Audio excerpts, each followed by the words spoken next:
தலைமன்னார் மணல் திட்டு 1 மற்றும் 2க்கு இடைப்பட்ட கடற்பகுதியில் கடற்படையினர் நேற்று மேற்கொண்ட விசேட தேடுதல் நடவடிக்கையின் போது அந்த கடற்பகுதியில் மிதந்து கொண்டிருந்த கேரள கஞ்சா பொதிகளை கடற்படையினர் மீட்டுள்ளனர். சுமார் 124 கிலோ 392 கிராம் ஈரமான எடையுடன் இது மீட்கப்பட்டது. தலைமன்னார் மணல் திட்டு 1 மற்றும் 2க்கு இடையிலான கடல் பகுதியில் வடமத்திய கடற்படை கட்டளையின் இலங்கை கடற்படை கப்பல் தம்மன்னாவுடன் இணைக்கப்பட்ட சிறப்பு கப்பல் ரோந்து குழுவை நிலைநிறுத்தி சிறப்பு தேடுதல் நடவடிக்கை மேற்கொள்ளப்பட்டது.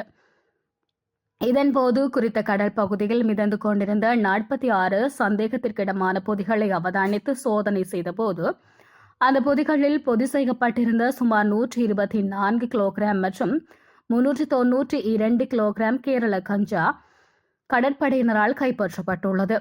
இதன் மதிப்பு 49 மில்லியன் ரூபாய்க்கு மேல் இருக்கும் என தெரிய வருகிறது.